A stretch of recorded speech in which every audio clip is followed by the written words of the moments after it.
Thank you very much. Hello, everyone. I'd like to thank Maria and the organizers of Educational Webinar Jam for inviting me to present at this event, as well as all of you for taking your time to be here.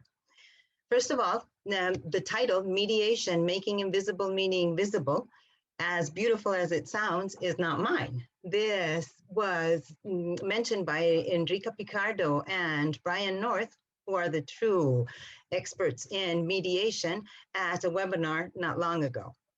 But I thought it was a beautiful way of putting the concept of mediation across.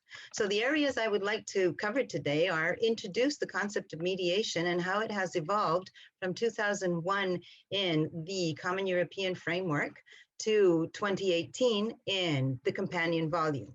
Illustrate the concept with some examples, review the relevance of mediation in language acquisition, and go over the current research on mediation. First of all, I'd like to say that I've broken one of the first rules of presenting because I've included lots of information in the slides, but this is here for your reference. I don't want you to read it all. It's very condensed. There's a lot of information. You can read it at your leisure afterwards. Okay, so let's get started with the theory. So the Common European Framework for Language Assessment, or the CEFR, was launched in 2001 at the beginning of the European Year of Languages, but was and is an ongoing work in progress carried out by a team of experts in the Council of Europe. Its main objective is to protect linguistic and cultural diversity, promote plurilingual and intercultural education, reinforce the right to quality education for all, and enhance intercultural dialogue, social inclusion, and democracy. Quite an ambitious pursuit, right? So the CEFR adopts an action-oriented approach describing language learning outcomes in terms of language use. It has three principal dimensions: language activities, the domains in which they occur, and the competences on which we draw when we engage in them. It divided, when it was presented, language activities into four kinds: reception, referring to listening and reading; production, spoken and written; interaction, spoken and written; and mediation, at that time focusing on translating and interpreting. It provided a taxonomic description of four domains of language use: public, personal, educational, and professional. For each of which it specified locations, institutions, persons, objects, events, operation, and text, as well as providing 14 topic areas, like core topic areas. For those of you who are not familiar with the CEFR, I've included this slide so that you can see the equivalencies between the CEFR and other institutions. The CEFR divides language learners by levels from A1 to C2, and in the categories in each letter as basic, independent, and proficient users.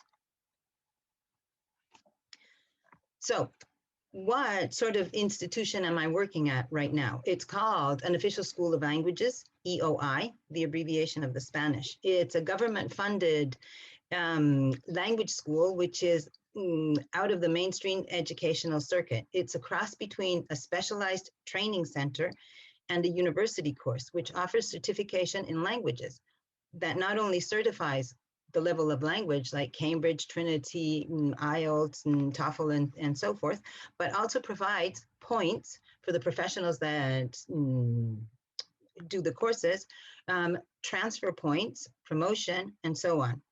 The entry age is 16, and as you can imagine, there is no limit. So the diversity that we face in the classes is not just age, but also in occupation, educational backgrounds, and so forth. So it makes for an interesting class. And now with the pandemic, where we've most of our classes for since last March were fully online, and this year we're following a hybrid model. So once I've set you in the scenario of things, let's have a look at the concept of mediation. Okay, so in 2001, the CEFR pioneered the introduction of mediation to indicate communicative language activities which are not covered by reception and production. To quote directly from the CEFR section 2.13, in both receptive and productive modes, the written and/or oral activities of mediation make communication possible between persons who are unable, for whatever reason, to communicate with each other. Translation or interpretation, a paraphrase, or a summary provides for a third party a reformulation of a source text to which this third party does not have direct access. Thus, making our title, making the invisible visible. Okay, so it's a concept that when the CEFR came out was largely unnoticed in the world of academia because they were focused, think back to 2001, professionals and scholars were focused on the audacity of teaching from the skills or with the skills. So what exactly is mediation? Let's have a closer look. In the 2001 definition, the key word is intermediary. It speaks of oral mediation, written mediation, and it offers strategies such as planning, execution, evaluation, and repair. But as you can see at the bottom of this slide, there were no descriptors. There were descriptors for the other skills, but mediation had not been developed. So fast forward to 2018 and the companion volume, which is a continuation, if you like, of the CEFR.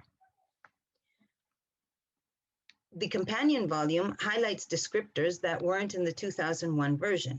Building on the CEFR's success, it updates sections. For instance, it includes online learning, which wasn't included in the CEFR.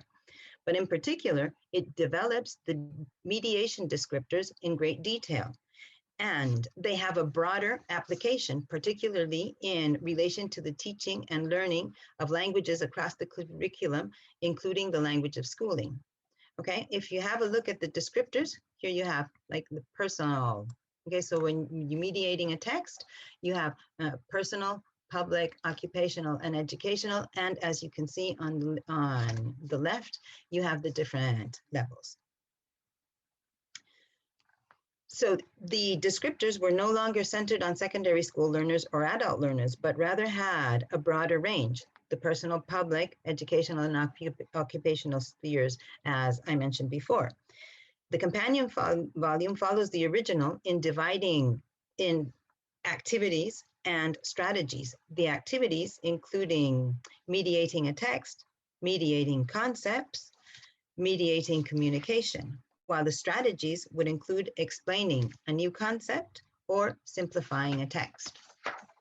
So in simpler terms, and let's get to the practice. What exactly is mediation? It's using our language skills to transfer information from a source person to someone who needs to understand it but cannot do so.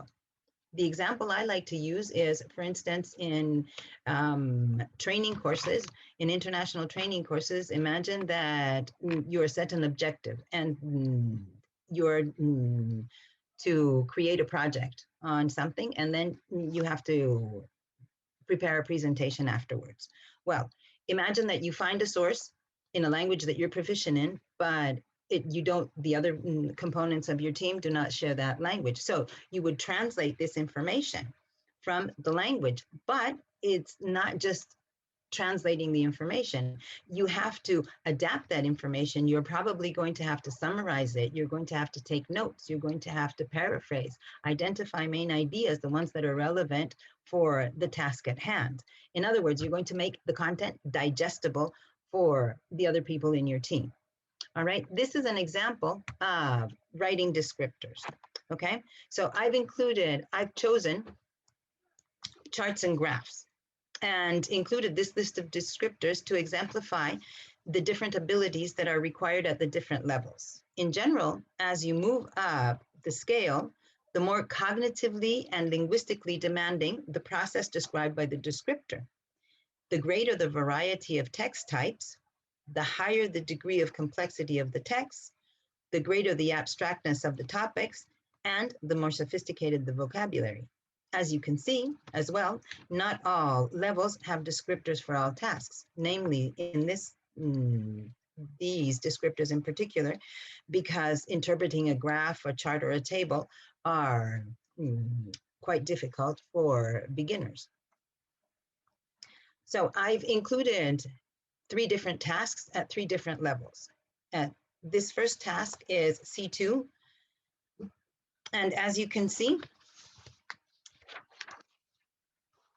the prompt is taken from a medical report on how asthma affects different age ranges. What I'm trying to test here is the student's ability to extract the information, synthesize it, and create an email, okay?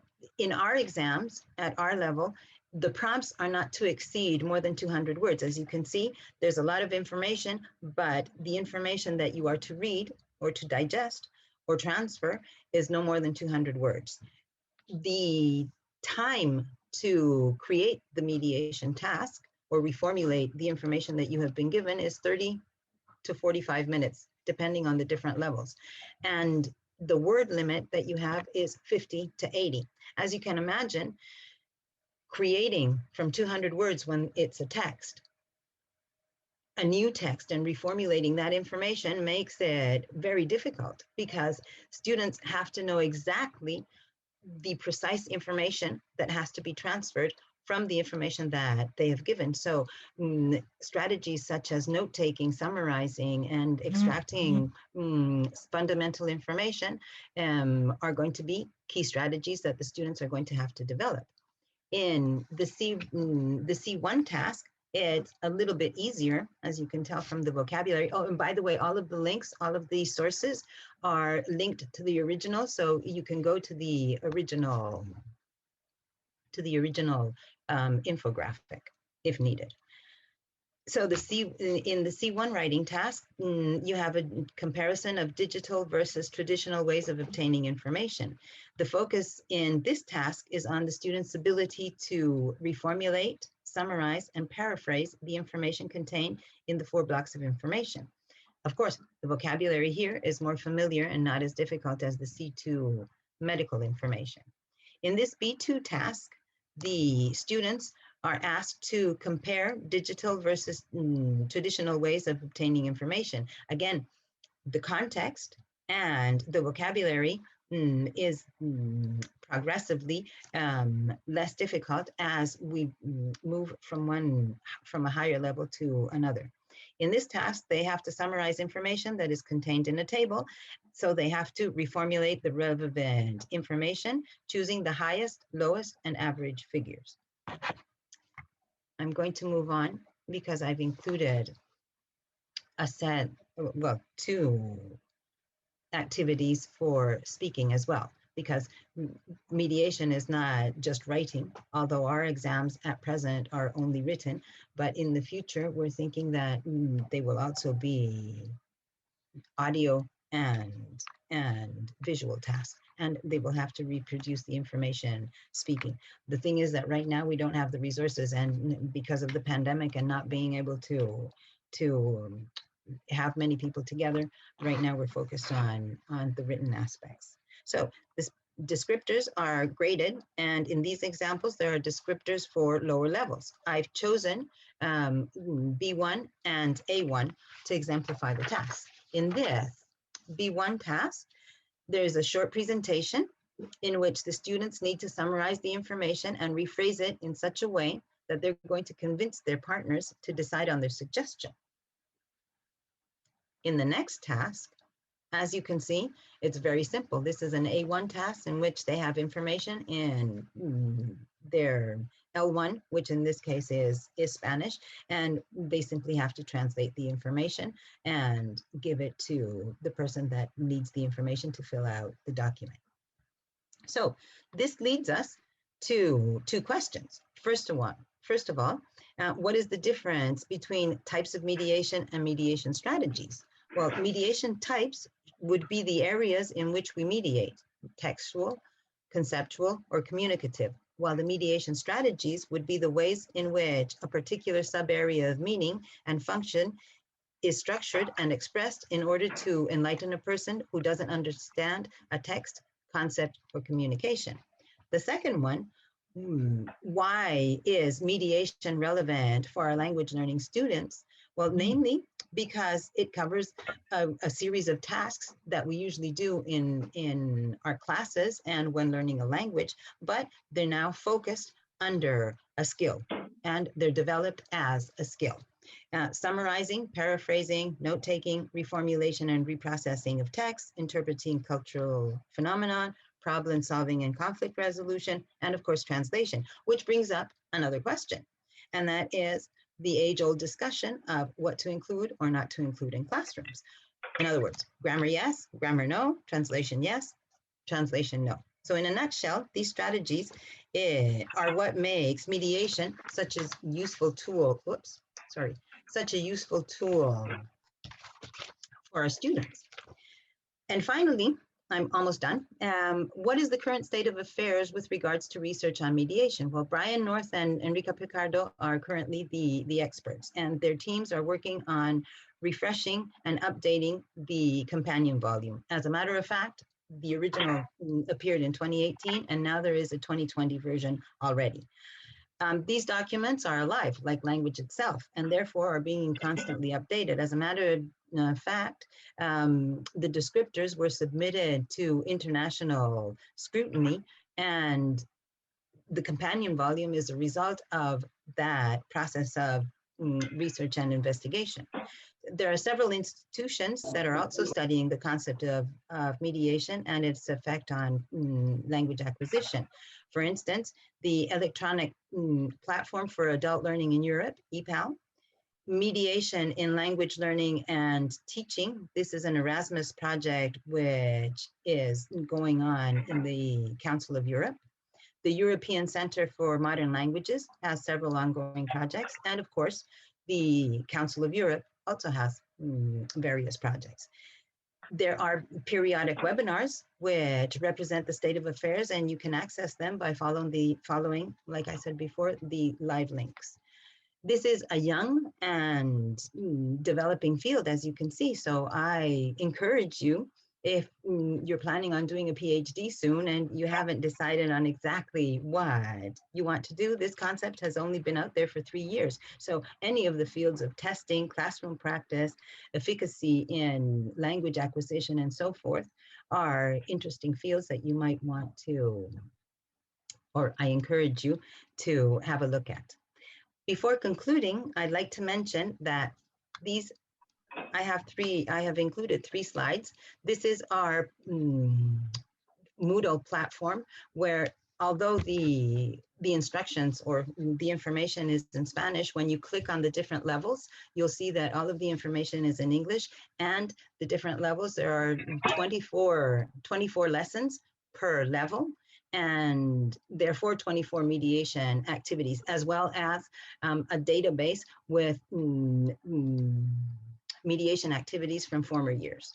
This is specifically in English, the WAY experience, and it's also new. It came out a couple of years ago, so it has lots of information. And like I said before, they're all live links.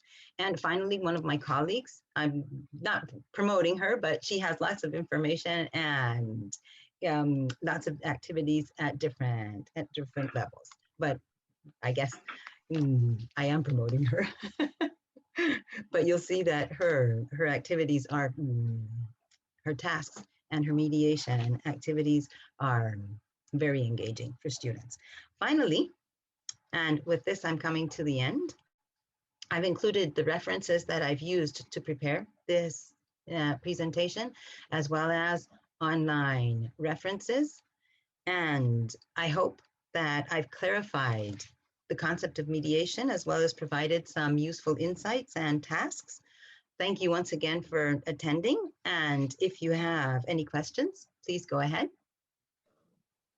Thank you, Dr. Carmen. It was very enlightening. I request the attendees, they can open their mics and direct your questions one at a time.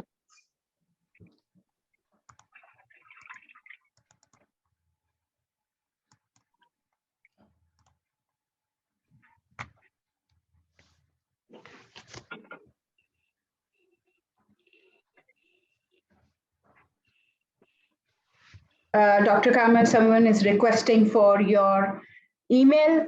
Once again, the slide which has your email on it. Yes. And share the links if possible. Yes, the links. How about just hang on a second. I'll just create this. Let me export it as a PDF file, and I'll share the whole presentation.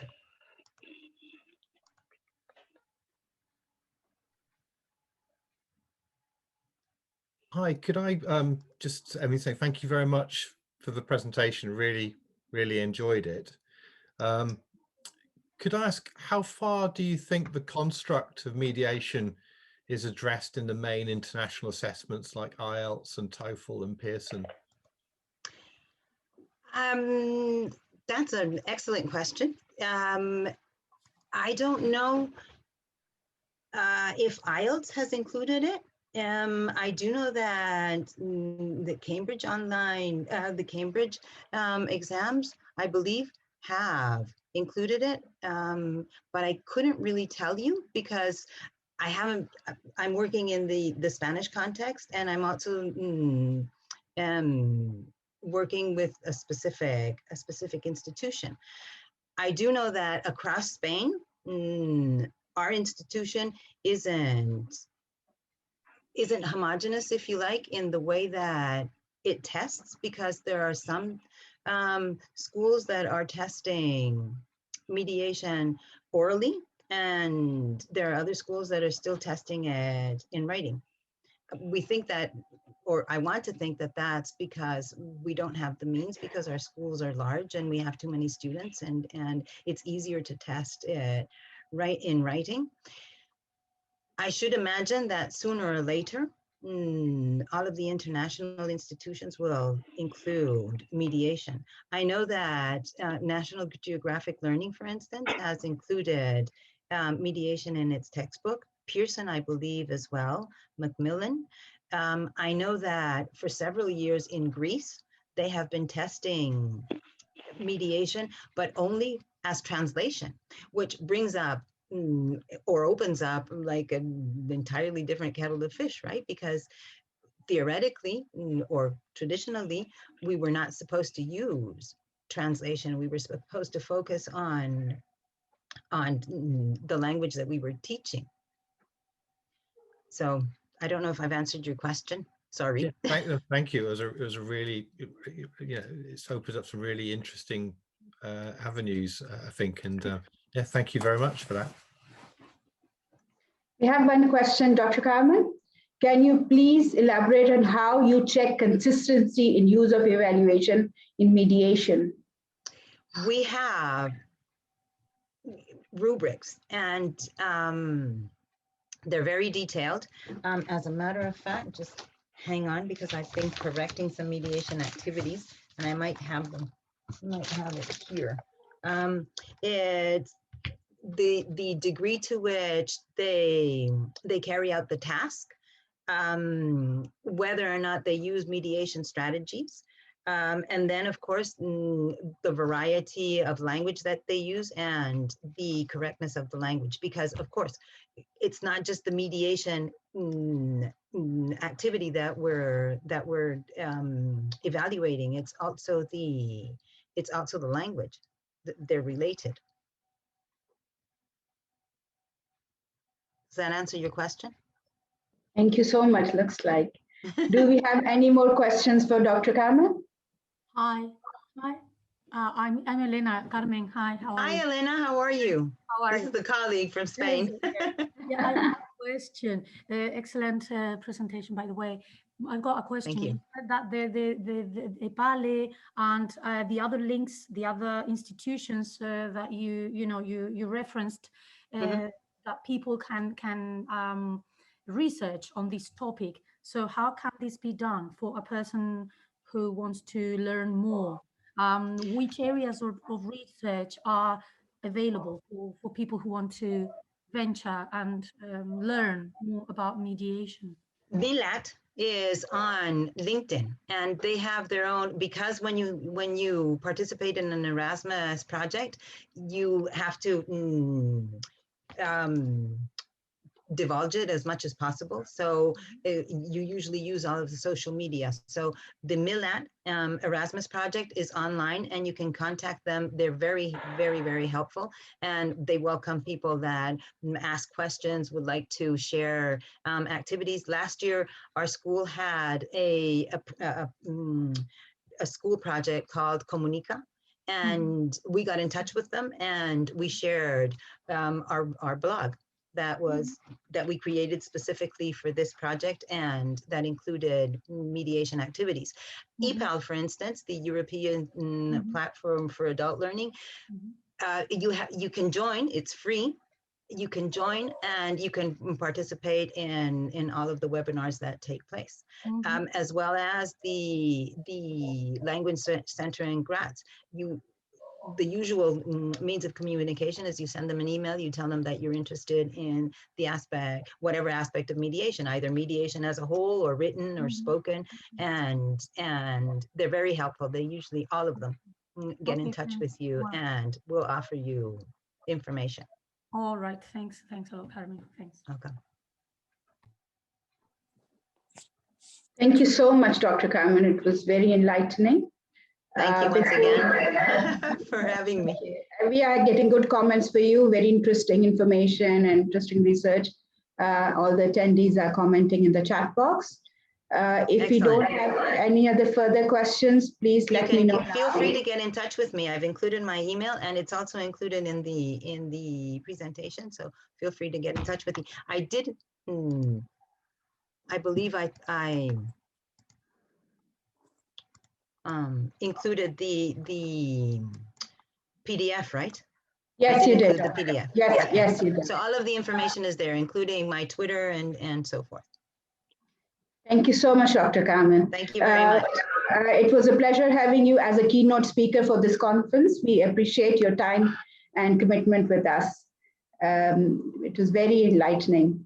We will stop the session here and take a break for 20 minutes, and then we will come back with another keynote from Cambridge Assessment. Mr. Ian will be joining us. Thank you so much, Dr. Carmen, and attendees. Bye. A pleasure seeing you all. Bye. Likewise. Thank you so much. Bye for now.